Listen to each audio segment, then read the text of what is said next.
Alright guys, so here is an advanced style algebra problem, something you may see on something like the SAT or a similar test of that nature.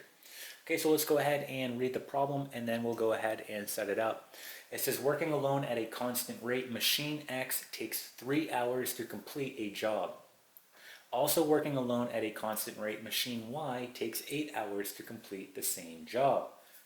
Now it's asking when working together and at their respective constant rates, how long does it take machine X and Y to complete the job? So there's quite a bit of information here, but the goal is to go ahead and just start breaking it down into pieces, right? So let's talk about machine X. So looking at machine X here, right, so machine X. Let's go ahead and create an equation to represent this situation that is happening, right? So we know the following.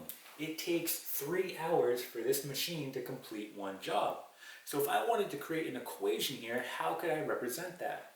Well, I could do it the following way, right? I could say x over 3 equal to 1, 1 being one job. So for example, after 3 hours, if I plug that into x, I'll get 3 over 3. That will be equal to 1 or one job.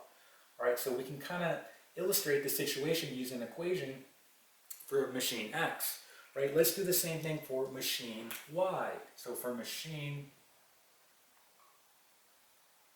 Y, we can do the same thing. Well, it takes machine Y 8 hours to complete the job, right? So we're going to do the same thing here. We could say X over 8 equal to 1. Again, if I plug in 8 into my X, that will be 8 hours, right?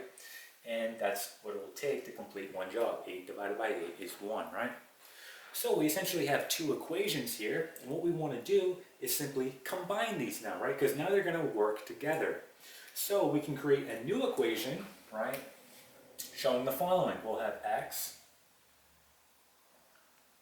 over 3 plus x over 8, and this will be equal to 1 job, right? So when they work together, right, how long is it going to take for them to complete one job? So what we want to do here is solve for x. We want to figure out what that x is going to be, and that will give us our time when they're working together.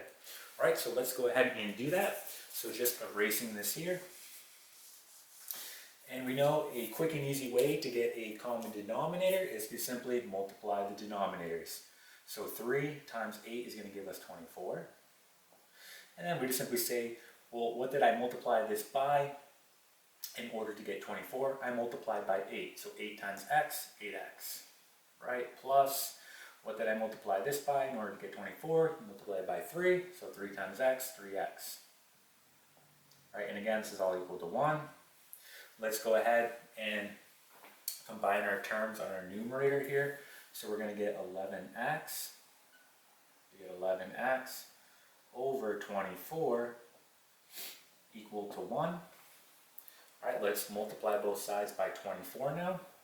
So that will leave us with 11x equal to 24. And of course, our last step is divide by 11. And we get here x equals 24 all over 11. And again, this is the time here, so it's in hours, right? So we have hours here. Now, if we go ahead and put this in our calculator, what is that? So if we do 24 divided by 11, so about 2.2 hours, and that is it. So that's how long it takes for both machine X and machine Y to complete the job together.